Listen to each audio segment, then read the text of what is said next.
proyecto fue obtener algunos indicadores como de ingresos, de nivel educativo y en algunos casos, cuando había disponibilidad, de pobreza, de cobertura, de protección social, asociados a la clase social, y ver si efectivamente había un gradiente importante de diferenciación social entre las clases en estos factores. Este es el promedio de ingresos de las distintas clases para los distintos países. No voy a entrar en detalles en esto, voy a pasarlo rápido, pero lo que podemos observar es que efectivamente este gradiente existe si definimos la clase 1 más 2, la clase de servicios, la clase más alta como 1, ustedes observan este gradiente, hay ciertas particularidades ahí, uno no puede entrar en tanto detalle acá de ver por qué esta jerarquía no se cumple cabalmente en todos los países, pero sí existe evidentemente una diferenciación social fuerte. En algunos países es más gradual, en otros existen claras como saltos entre la clase de servicios y la clase siguiente, que es la clase no manual de rutina, que es la de oficinistas y trabajadores de ventas. Y obviamente, habitualmente, salvo creo que es Brasil, por ahí, las clases agrícolas se encuentran en la parte más baja en términos de la distribución de ingresos, que es lo que uno esperaría. Años promedio de escolaridad, pues también existe esta asociación, pues esto es esperable, la escolaridad es un determinante también de la posición ocupacional. Esto es para México. Esta es la incidencia de la pobreza alimentaria, de capacidades y de patrimonio. Esta es la pobreza por ingresos que midió el comité técnico. Según la clase social del principal perceptor del hogar, y como ustedes pueden ver, el gradiente es bastante claro, es decir, la clase de servicios tiene muy poca pobreza. Habría que preguntarse si esto es por subdeclaración, es decir, también se observa algo de pobreza ahí también.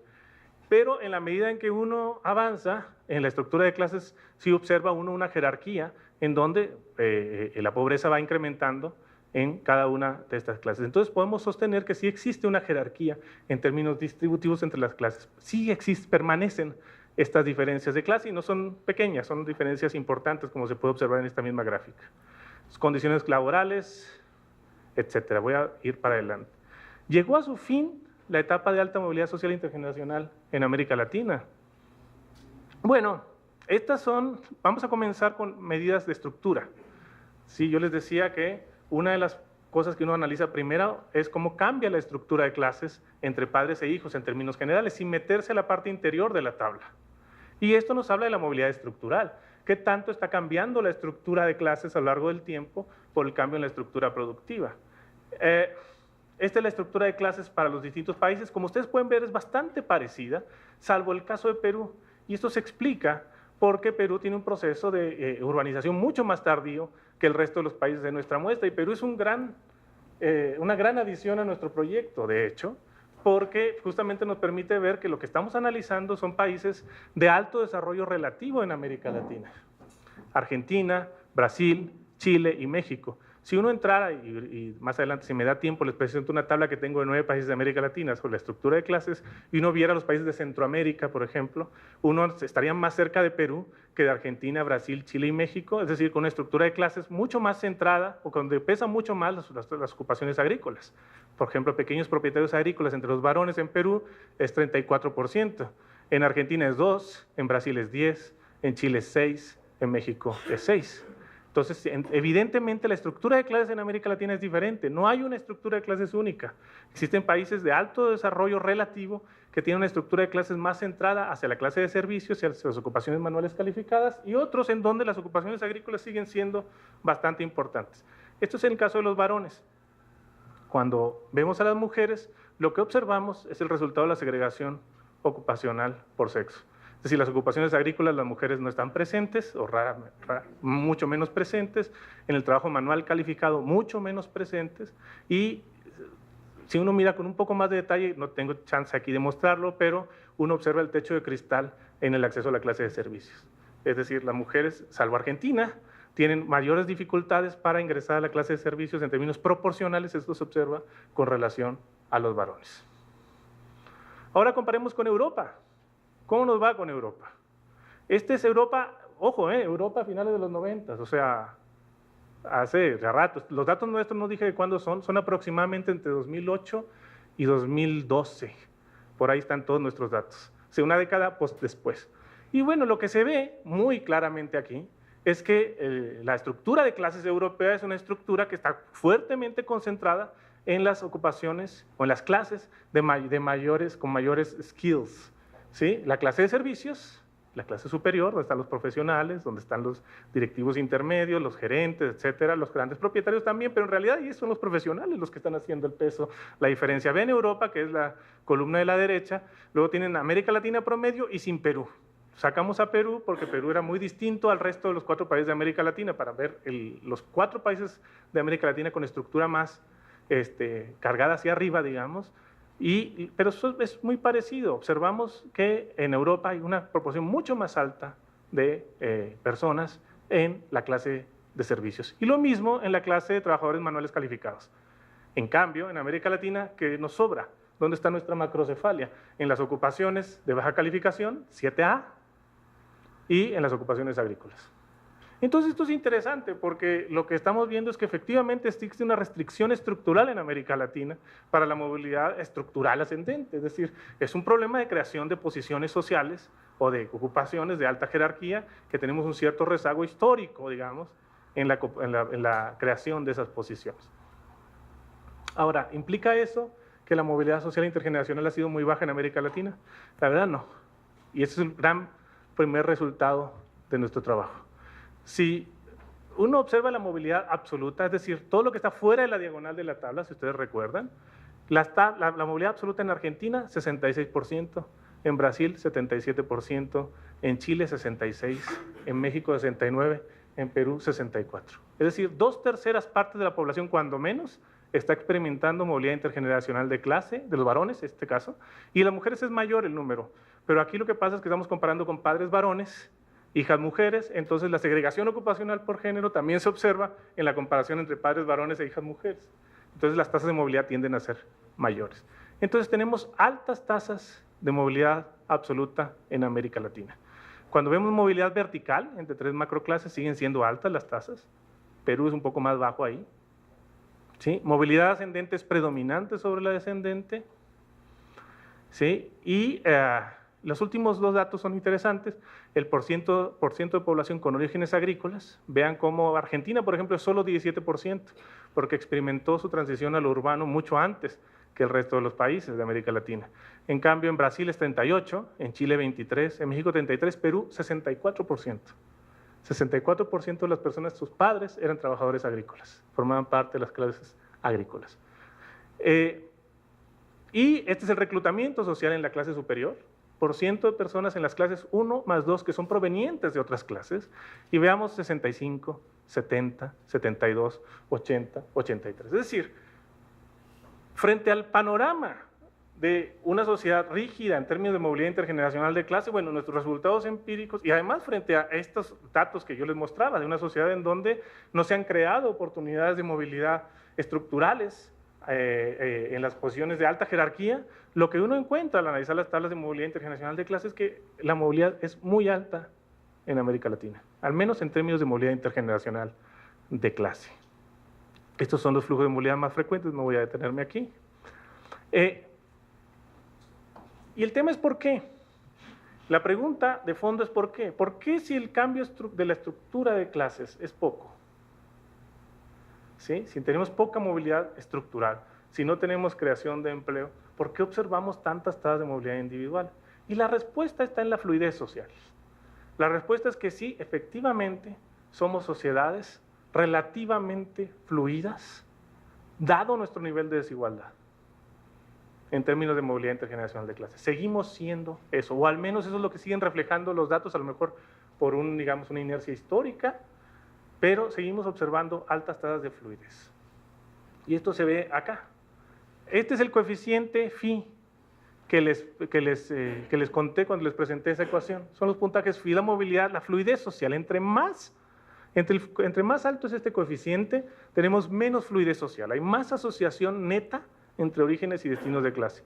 Y ahí junté los datos de América Latina, de los países que tenemos, los 5 que están en color más claro, con los datos del conjunto de 13 países europeos que estudió Brin y Lug en su trabajo Social Mobility in Europe, publicado en 2004. Ellos fueron muy amables y me pasaron las tablas de movilidad social, entonces pudimos hacer el análisis de todas las tablas y a partir de ello encontramos lo que ustedes están viendo ahí.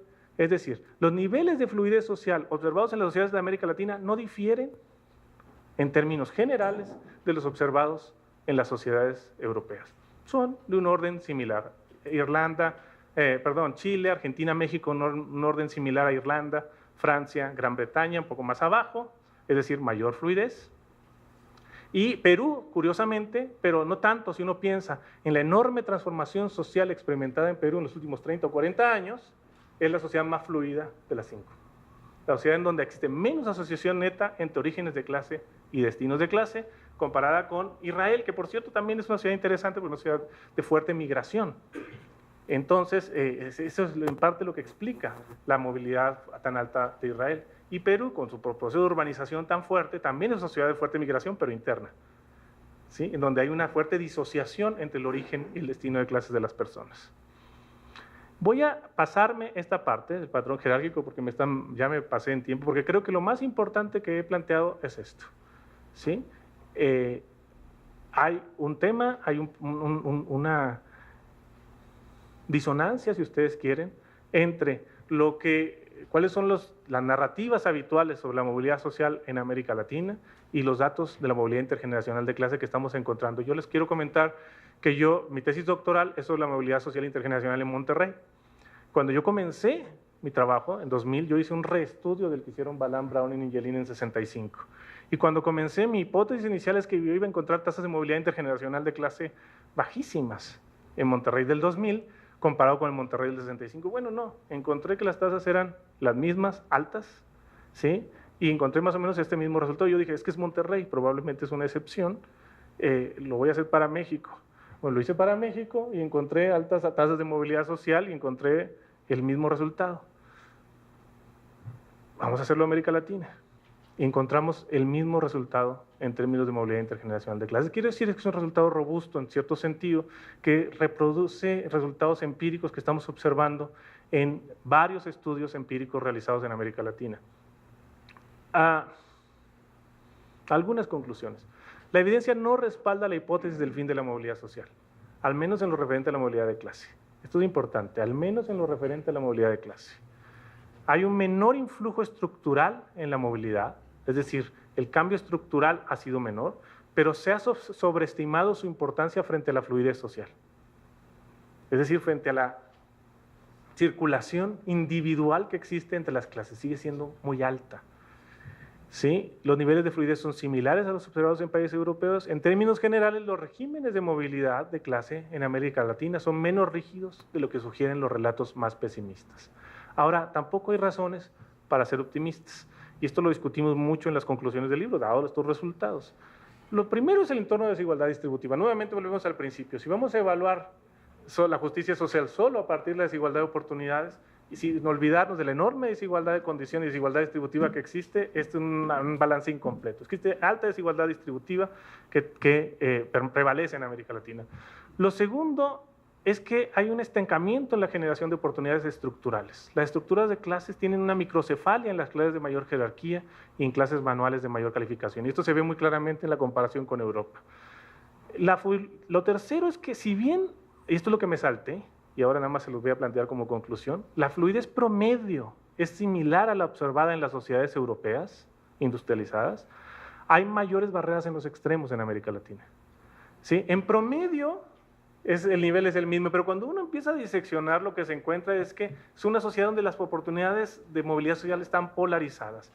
Bajar de la cima es bastante menos frecuente, y salir de la base hacia arriba es bastante menos frecuente que en las sociedades europeas. Y tenemos una mucha mayor circulación en las clases intermedias, que es la que es más inconsecuente en términos de oportunidades de vida de las personas y de acceso a recursos y bienestar. Hay una también evidencia, aunque es parcial, de menor fluidez en las cohortes más jóvenes, es decir, una reducción en el tiempo de la fluidez social. Y esto es muy importante, esto último, existe una evidencia de disociación entre la movilidad intergeneracional de clase y la movilidad intergeneracional económica. Y voy a tomarme un minuto más para presentarles una gráfica que muestra esto último, yo creo que de manera bastante evidente. A ver, Eso es lo que estamos trabajando ahora. Este no es otra cosa que la distribución de los hogares mexicanos por sus ingresos mensuales promedio en 77 y 2012. Esto lo saqué, no tenemos la base de 77, creo que Fernando la tiene, pero me la pasó, no tiene las etiquetas, etcétera. Entonces, pero esto lo saqué de la publicación de la ENIC 77 y lo que hice fue, los cortes eran los deciles, pero venían los puntos de corte en pesos contantes y disonantes. Y entonces lo que hice fue los actualicé para 2012 y saqué la misma, con los mismos cortes de los deciles, ¿sí? No son deciles, perdón, son salarios mínimos me parece, porque si fueran deciles serían los mismos grupos. Lo que está en azul es la distribución del 77 y lo que está en rojo es la distribución de 2012. Bueno, la gráfica es elocuente. Sí, lo que te está mostrando es que existe, de que aún, a pesar de que hubo ciertas ganancias en los 2000, o en 2012 ya bajó con respecto a 2006 y 2008 el nivel de ingreso, el nivel de ingreso, la distribución de ingreso no se recupera en 2012 con respecto al 77. Ahora, piensen ustedes en la estructura de clases. Lo que ocurrió, y como yo se los mostré, aunque muy rápido, entre, digamos, los 70 y la actualidad, es que hubo un cambio en la estructura de clases hacia arriba. La estructura de clases se ajustó hacia arriba, crecieron las ocupaciones calificadas, se redujeron las ocupaciones de baja calificación y agrícolas. Entonces, ¿cómo pudo haber ocurrido eso?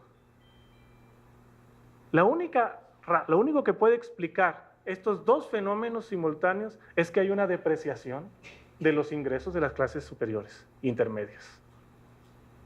¿Sí? Para que, cambiando la estructura de clases, es decir, ajustándose hacia arriba, la estructura de ingresos permanezca en niveles bajos. Y este tema en particular es uno de los temas centrales que tenemos que desarrollar en una agenda futura, y con eso cierro, de investigación sobre movilidad social. Es decir, ¿cuáles son las relaciones entre movilidad intergeneracional de clase y la movilidad intergeneracional económica? Porque evidentemente las historias que uno cuenta al analizar ambas formas de movilidad son historias divergentes, ¿sí? Y esto lleva a plantearnos en dónde fue que se perdió esta relación entre movilidades y no necesariamente que se haya perdido la relación jerárquica entre pertenencia de clase e ingresos, sino la relación entre movilidad de clase y movilidad de ingresos, que es una cosa diferente. Entonces, con esto cierro. Muchas gracias.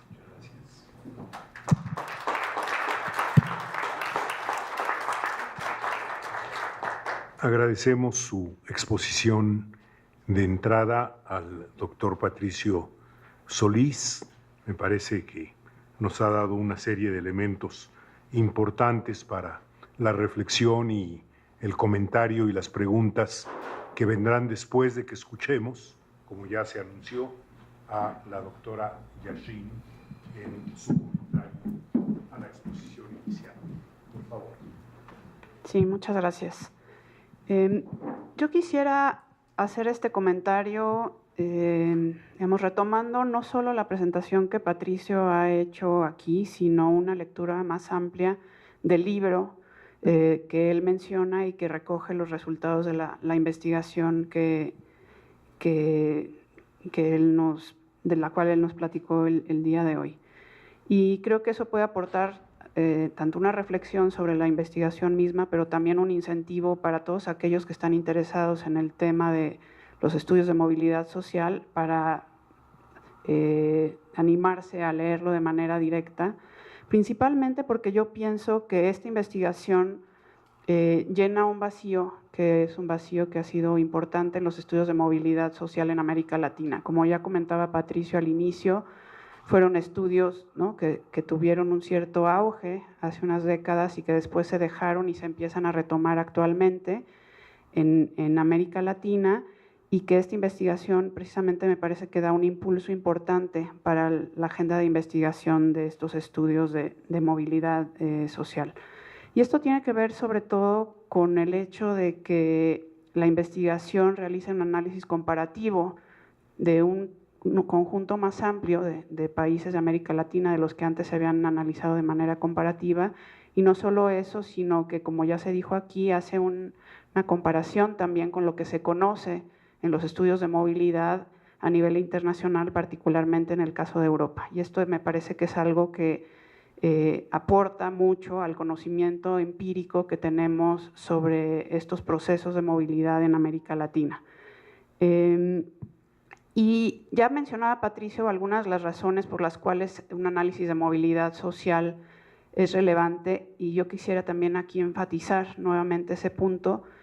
Para todos los que estamos interesados en los estudios de desigualdad social, yo creo que uno de los temas cruciales a los que nos enfrentamos es tratar de entender por qué persiste la desigualdad a lo largo del tiempo y por qué persiste entre las distintas, de generación en generación, y cuáles son esos factores que nos pueden ayudar a explicar esa persistencia y por lo tanto tener elementos para entender cómo poder romper esos vínculos tan fuertes que hay en nuestras sociedades entre el origen y el destino social.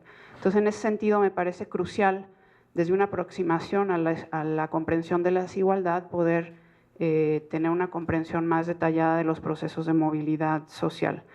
Ahora, yo quisiera centrarme en como mencionar 4 aportaciones que son las que a mí me parecen cruciales de esta investigación para el análisis de la desigualdad y de la movilidad social, particularmente en América Latina. Un primer conjunto de aspectos tienen que ver con aportaciones que son del orden teórico-metodológico.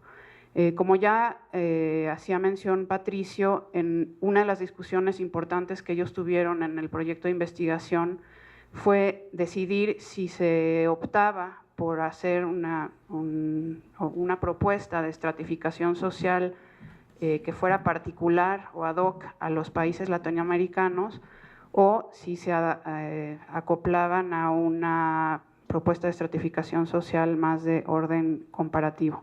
Me parece que toda la discusión que se hace en torno a esta decisión es muy relevante como para sentar las bases de lo que se requiere en América Latina para llevar a cabo un análisis comparativo más amplio. Sin embargo, también la discusión me parece muy importante porque señala muy atinadamente que esa aproximación tiene limitaciones y que para poder llegar a un conocimiento aún más preciso de los procesos de movilidad social a nivel nacional, va a ser necesario, como ya Patricio decía, avanzar en la agenda de conformación de una estructura de clase o una estratificación de clase más adecuada a las particularidades de cada país. Y yo creo que sí es como uno de los pasos pendientes, ¿no?, que se deben de abordar en el muy corto plazo. Me parece también que la investigación y el libro que produce son una aportación importante en términos de socializar el conocimiento que se tiene en términos de todos los antecedentes de lo que ha sido la investigación en movilidad social, tanto a nivel internacional como también para América Latina, y con ello poder impulsar esta nueva ola de estudios sobre movilidad social. Y eso lo resalto también aquí, ¿no?, por la cantidad de estudiantes que veo, y que yo creo que es importante, ¿no?, poder poner a disposición de todos los estudiantes esta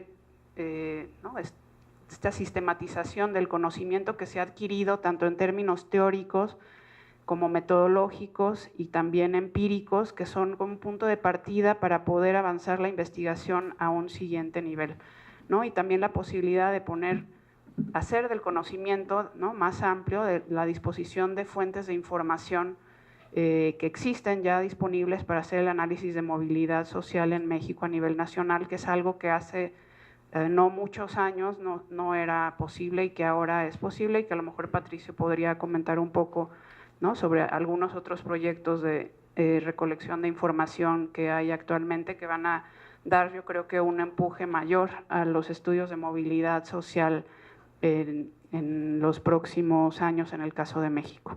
Entonces, en ese sentido, me parece que el libro también tiene un valor importante en términos de docencia y de aprendizaje. Y entonces, para aquellos que están interesados, yo creo que vale mucho la pena leerlo desde esa lógica. Otra aportación que me parece importante en términos del debate conceptual y metodológico es la argumentación que se da y la evidencia empírica que se pone en el libro, ¿no? Y Patricio mostró algunos datos aquí sobre la relevancia que todavía aún tienen las clases sociales dentro de los análisis de desigualdad y de movilidad social, ¿no? Ha habido una discusión importante en ese sentido y argumentos en los cuales se critica, ¿no?, el uso de las clases sociales en la época contemporánea como criterio de estratificación o de desigualdad, ¿no?, poniendo quizá más relevancia en la actualidad en otros criterios como podrían ser el género, la clase, la etnia, ¿no?, que en algunos casos se argumenta que son ahora mucho más importantes como criterios de diferenciación social que lo que podrían ser las clases sociales. Entonces, bueno, estos elementos me parece que en términos teóricos y metodológicos son aportes importantes y que en sí mismo, ¿no?, este proyecto de investigación lo que hace es una propuesta teórica y metodológica para avanzar en el análisis comparativo de la movilidad social en América Latina y poder dialogar en ese sentido no solo entre los distintos países de la región, sino entre los países de la región y otras regiones a nivel internacional, que era algo que no se había podido hacer de manera sistemática. Ahora, otra segunda aportación importante desde mi punto de vista son los propios resultados de la investigación. Y eso me parece que es así porque yo creo que los resultados de esta investigación, como ustedes han podido ver, nos muestran algunas de las características de las sociedades latinoamericanas en cuanto, por un lado, a su transformación estructural a lo largo del tiempo en términos de su estructura productiva y su estructura social, en términos de las posibilidades que tienen los individuos en estas sociedades para moverse entre las clases sociales y la desigualdad que prevalece en nuestras sociedades en la distribución de distintos bienes preciados, incluyendo las oportunidades laborales. Cuando hacemos estos análisis de movilidad social, y ¿no?, son algunos de los elementos que Patricio enfatiza aquí en su presentación, hay varias cosas que nos importan, ¿no?, en términos del análisis. Por un lado, nos importa qué tanto se mueven los individuos de una posición social a otra, y podemos ver eso a través de los datos que nos mostró de tasas absolutas de movilidad social. Nos interesa también saber cómo se mueven, de dónde a dónde se mueven, y eso lo podemos también ver en las tablas de movilidad y podemos verlo también hasta cierto punto en los análisis de fluidez social. Nos interesa, yo creo que quizá una de las preguntas más importantes en términos de justicia social, ¿no?, desde esa óptica de los estudios de movilidad, qué tanto estos movimientos entre posiciones sociales están o no condicionados por el origen de los individuos, el origen social.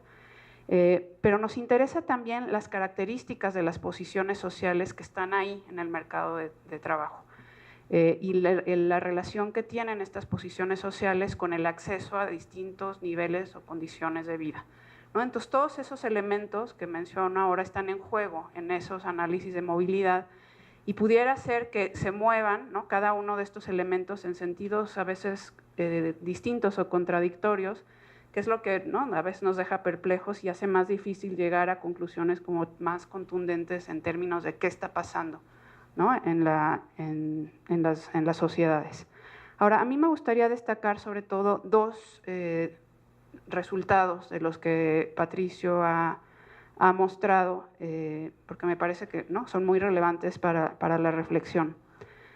El primero de ellos tiene que ver con toda esta discusión sobre si la movilidad social sigue siendo tan alta como antes o no, y cuál es la movilidad, cómo se observa la movilidad social en América Latina en la actualidad. Entonces, digamos que a partir de los datos o de los resultados que nos muestra el estudio podemos decir, ¿no?, como ya Patricio mencionaba, que las tasas de movilidad absoluta en la actualidad son altas, o sea, las sociedades se siguen moviendo, los individuos al interior de las sociedades se siguen moviendo entre posiciones sociales, esto incluso en comparación con esa época dorada de la cual Patricio hablaba en varios momentos, y que incluso, lo cual para mí fue lo más sorprendente cuando yo vi los resultados, no solo la movilidad absoluta sigue siendo alta, sino que la fluidez social es tan alta como la de varios países de Europa, ¿no? Eso a mí sí me dejó perpleja. Y si tomamos nada más esos dos resultados, podríamos pensar, pues estamos bien, ¿no? Hay una las sociedades latinoamericanas son fluidas, ¿no? Hay suficiente movimiento entre las distintas posiciones sociales. Pero yo creo que quizá lo más relevante para la comprensión como más a fondo del fenómeno son los peros, ¿no? Y eso tiene que ver con el título del libro, sin embargo, ¿no? Se mueve. Yo diría, sí hay movilidad absoluta alta, sí hay una fluidez social alta, que es sorprendente. Sin embargo, y hay, ¿no?, por lo menos dos sin embargos que a mí me gustaría destacar. Uno, que tiene que ver con el hecho de que el patrón de movilidad en América Latina, decía ya Patricio, muestra barreras muy fuertes en los extremos.